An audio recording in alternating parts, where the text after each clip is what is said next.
Study IQ IAS, अब तैयारी हुई अफोर्डेबल।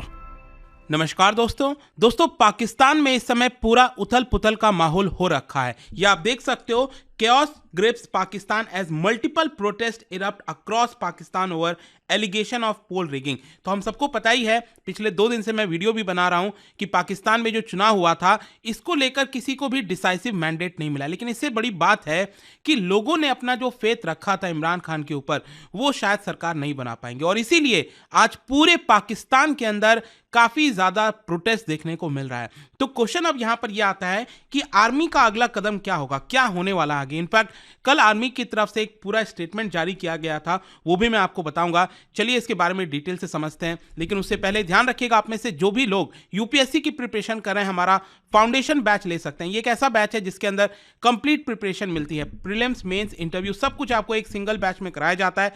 और इस साल अगर आप 26 मई को होने वाला प्रीलिम्स का एग्जाम दे रहे हैं तो उसको क्रैक करने के लिए हमारा SIP+ इसको ज्वाइन कर सकते हैं। और इसके साथ साथ अगर आप MCQs अटेम्प्ट करना चाहते हैं तो मेरे इंस्टा पेज पर जाइए, वहां पर स्टोरीज में जितने भी MCQs हैं उसको आप अटेम्प्ट कर पाएंगे। तो चलिए शुरुआत करते हैं और सबसे पहले तो ये देखते हैं कि एग्जैक्टली अभी हुआ क्या है। देखिए, बताया जा रहा है कि पाकिस्तान के अंदर लगभग जितने भी कोर्ट्स हैं, जी हाँ, न्यायपालिका, वहां पर बहुत सारे लीगल चैलेंजेस पहुंच गए हैं। स्पेशली यहां पर जो PTI के वर्कर्स हैं, जो PTI के कैंडिडेट्स हैं, पाकिस्तान तहरीक-ए-इंसाफ, ये इमरान खान की ही पार्टी है, उनके जो कैंडिडेट्स हैं वो कोर्ट पहुंच गए हैं और वो पिटीशंस डाल रहे हैं कि देखिए हमारा जो इलेक्शन है उसको पलटने की कोशिश की गई है। इनफैक्ट मैंने कल ही जो है आपको प्रूफ दिखाया था कि कैसे जो पाकिस्तान के अंदर बैलेट के थ्रू वोट्स डाले जाते हैं, आपको पता ही होगा कि वहां पर EVM का इस्तेमाल नहीं होता है। लेकिन स्टिल आप देख सकते हैं यहां पर जैसे टोटल जो वोट्स गिरे थे वो 2,93,000 है एक पर्टिकुलर कॉन्स्टिट्यूएंसी में। लेकिन यहां पर वैलिड वोट्स कितना है? 2,94,000। मतलब ऐसा कैसे हो सकता है कि यहां पर वोट्स जितना गिरा था उससे ज्यादा वोट्स वैलिड माने गए हैं। फिर इसके अलावा यहां पर कई जगह खबरें आई थी कि कई सारे वोट्स को रिजेक्ट किया जा रहा है, 16 हजार वोट्स को एक साथ रिजेक्ट किया जा रहा है। तो यहां पर जो PTI के वर्कर्स हैं उनका कहना है कि देखिए हमारे साथ ये नाइंसाफी हो रही है, हम लगभग 170 सीट्स पर जीते हैं। लेकिन एक्चुअली अगर आप देखोगे यहां पर जो ऑफिशियल आंकड़ा आया है इंडिपेंडेंस का, इंडिपेंडेंस बेसिकली ये वही जो इमरान खान की पार्टी है ना, PTI, क्योंकि उनको इलेक्शन लड़ने नहीं दिया गया, उनके जो सिंबल है उसको हटा दिया गया, तो इसकी वजह से इनके पास करीब 100 के आसपास सीट्स हैं।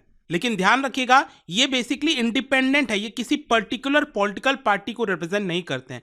लेकिन PTI का ये कहना है कि देखिए हम करीब 170 कॉन्स्टिट्यूएंसीज में जीतने वाले थे, यहां पर जानबूझकर इस तरह से धांधली करके हमारे रिजल्ट्स को पलटने की कोशिश की गई है। और यहां पर दूसरे नंबर पर आप देख सकते हो शहबाज शरीफ की, जो शहबाज शरीफ की पार्टी है PMLN, और यहां पर भुट्टो की जो पार्टी है PPP, पाकिस्तान पीपल्स पार्टी, उनको 53 सीट्स मिला है। तो अभी भी 10 के ऊपर काउंटिंग जारी है।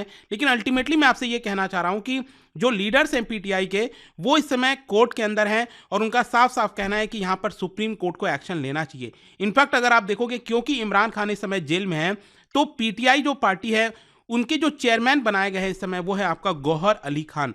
गौहर अली खान एक तरह से लॉयर भी हैं जो इमरान खान को रिप्रेजेंट कर रहे हैं। तो यहां पर उनका कहना है कि देखिए एक तरह से देखा जाए तो जो प्रेसिडेंट हैं उनको अलवी, पाकिस्तान की जो प्रेसिडेंट है अलवी साहब, उनको PTI को बुलाना चाहिए ताकि वो गवर्नमेंट फॉर्म करें, क्योंकि यहां पर सबसे ज्यादा सीट उन्हीं के पास है। लेकिन प्रॉब्लम क्या होता है ना, देखो अगर आप एक पार्टी हो तब तो आपको बुलाया जाता है, अब इंडिपेंडेंट को इतनी सारी सीट्स मिली हैं तो किस पर्सन को बुलाया जाएगा, तो इसको लेकर कई सारा सवाल खड़ा हो जाता है। और इसीलिए यहां पर अगर आप देखोगे तो नवाज शरीफ जो है वो विक्ट्री क्लेम कर रहे हैं, क्योंकि एज अ पार्टी उनके पास ज्यादा सीट्स मिली हैं। लेकिन एक तरफ अगर आप देखोगे तो यहां पर जो गौहर अली खान हैं, दैट इज पाकिस्तान तहरीक-ए-इंसाफ के जो इस समय चेयरमैन हैं, उनका कहना है कि पाकिस्तान के अंदर जितने भी इंस्टीट्यूशंस है, सुप्रीम कोर्ट से लेकर हर कोई, उनको यहां पर मैंडेट जो है एक्सेप्ट करना चाहिए कि ये मैंडेट इमरान खान के लिए है, ना कि नवाज शरीफ के लिए।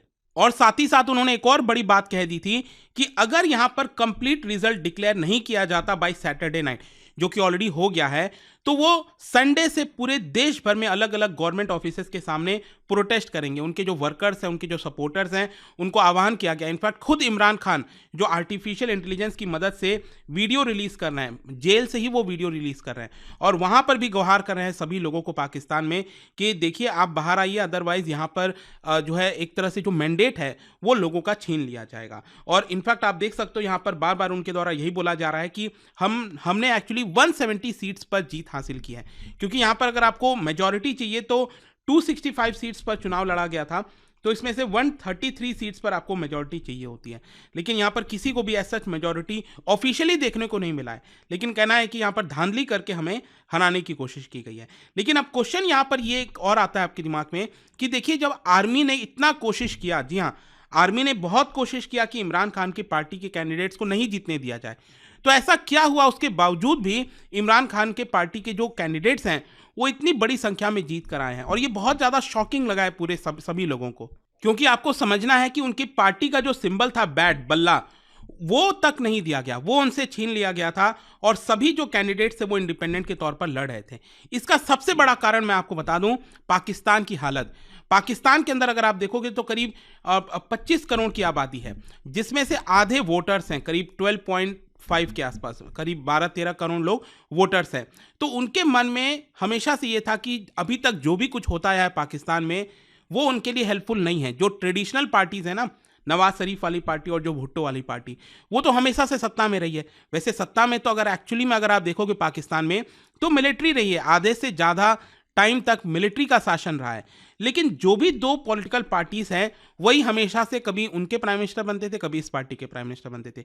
लेकिन पहली बार वहां पर उन लोगों को लग रहा था पाकिस्तान के अंदर जो उनकी इकोनॉमिक हालत है, सिचुएशन है, उनसे कहीं ना कहीं इमरान खान ही बाहर उनको निकाल सकते हैं। इनफैक्ट मैं आपको एग्जाम्पल बताता हूँ, वहां पर एक बैंक वर्कर है नज़ीर अरसलन, तो उन्होंने भी इमरान खान को वोट दिया और कहा कि देखिए प्रीवियस जितनी भी गवर्नमेंट थी उन्होंने इन्फ्लेशन को कंट्रोल नहीं किया और इसी की वजह से वो रेस्पेक्टफुल लाइफ नहीं जी पा रहे हैं। लेकिन इमरान खान आते तो शायद यहाँ पर कुछ हो सकता था। तो एक तरह से आप कह सकते हैं कि वहाँ के लोगों में जो आक्रोश था ना, यही एक सबसे बड़ा कारण था कि भले ही आर्मी ने सपोर्ट किया नवाज शरीफ को, और देखिए आज तक मतलब शायद पहली बार ऐसा हो रहा होगा पाकिस्तान में कि लोग आर्मी की बात नहीं सुने, क्योंकि एक तरफ से आर्मी जो थी हमेशा बहुत ज़्यादा लोगों के अंदर रहती थी, जो भी आर्मी कह देती थी वही लोग मानते थे, कुछ भी और नहीं सुनते थे। शायद पहली बार ऐसा हो रहा है कि लोगों ने, वहाँ के खुद के लोगों ने आर्मी के का जो संदेश था उसको डिफाई किया, क्योंकि ये साफ दिख रहा था कि आर्मी इमरान खान को नहीं चाहती। आर्मी चाहती है कि नवाज शरीफ को ही वापस से प्राइम मिनिस्टर बनाया जाए, एक पपेट प्राइम मिनिस्टर। खैर जो भी है, अगर आप इमरान खान का भी देखोगे तो वो भी एज अ पपेट ही आए थे। 2018 में जो इलेक्शन हुआ था उसमें भी आर्मी ने सोचा था कि हम इमरान खान को लाएंगे, कंट्रोल करेंगे, वो सारी चीज़ें होंगी, लेकिन अल्टीमेटली इमरान खान और आर्मी के बीच में कुछ भी अच्छा नहीं हुआ, हमने देखा, और इसी की वजह से इमरान खान को हटाया गया था। खैर अब क्वेश्चन यहाँ पर यह है कि आर्मी का अगला स्टेप क्या हो सकता है, क्योंकि इसका आप कारण देखिए, कल जो है आर्मी आती है और स्टेटमेंट जारी करती है और नसीहत देती है वहां के लोगों को। आप सोच सकते हो कि एक डेमोक्रेसी में आर्मी का चीफ जो है, आर्मी की तरफ से स्टेटमेंट आता है और पॉलिटिशियंस को मतलब डेमोक्रेसी में वहां कर सरकार को एक तरह से नसीहत देने की कोशिश की जाती है। और देखिए उन्होंने क्या कहा है, Pakistan army chief told politician to show maturity and unity. The Pakistan military actually में नवाज शरीफ को बैक की थी। Elections are not a zero sum competition of winning losing but an exercise to determine. मतलब कि आर्मी एक तरह से वहां के पॉलिटिशियंस को डेमोक्रेसी का पार्ट पढ़ा रही है कि यहाँ पर इलेक्शन जो होता है वो जीरो सम गेम नहीं होता, यहाँ पर जो लोगों का मैंडेट होता है उसको वो डिटरमाइन किया जाता है इलेक्शंस के माध्यम से। As the people of Pakistan has repose their combined trust. तो यहाँ पर आर्मी ये कह रही है कि देखिए कि जो भी लोगों का नतीजा आया है, यहाँ पर किसी को भी पूर्ण बहुमत नहीं मिला है, और इसीलिए एक तरह का कंबाइंड गवर्नमेंट जो है हमें बनाने की कोशिश करनी चाहिए। यहाँ पर पॉलिटिशियंस को मैच्योरिटी और यूनिटी दिखाने की कोशिश करनी चाहिए। और इसीलिए क्या हुआ है कि यहाँ पर जो नवाज शरीफ की पार्टी है PMLN, उन्होंने यहाँ पर रिक्वेस्ट किया है, अपील किया है बाकी के पॉलिटिकल पार्टीज को कि वो एक साथ आएं और यहाँ पर इस डिफिकल्ट सिचुएशन में जो है गवर्नमेंट फॉर्म करें। तो नवाज शरीफ ने क्या किया, अपने जो ब्रदर हैं शहबाज शरीफ, आपको पता ही होगा शहबाज शरीफ अभी प्राइम मिनिस्टर थे जस्ट, तो शहबाज शरीफ को बोला है कि आप जाइए सभी पॉलिटिकल पार्टीज के साथ मिलिए, भुट्टो की पार्टी के साथ, बाकी पार्टीज के साथ, और वहां पर उनसे अलायंस करने की कोशिश करिए। अब देखिए यहाँ पर एक और चीज हो सकता है, इमरान खान के जितने भी कैंडिडेट्स हैं ना वो इंडिपेंडेंट है। अब इंडिपेंडेंट के लिए तो क्या होता है, वो एक मौका होता है, वो किसी के भी साथ जा सकते हैं। जैसे कि भारत में भी आप देखोगे लोकसभा चुनाव होगा, उसमें बहुत से ऐसे कैंडिडेट्स होंगे जो कि इंडिपेंडेंट के तौर पर जीत कर आए होंगे, लेकिन जब चुनाव खत्म हो जाता है ना, इलेक्शन आ जाता है, रिजल्ट सामने आता है, तो वो जो इंडिपेंडेंट्स होते हैं वो किसी के पास भी जा सकते हैं क्योंकि वो सिंगल हैं। अब पार्टी में अगर आप हो तब तो आप नहीं जा सकते क्योंकि वहां पर एंटी डिफेक्शन लॉ और वो सारी चीजें लग जाती हैं, लेकिन यहां पर आप देख सकते हो जो इंडिपेंडेंट्स है, क्योंकि वो बहुत ज्यादा मेच्योर भी नहीं है।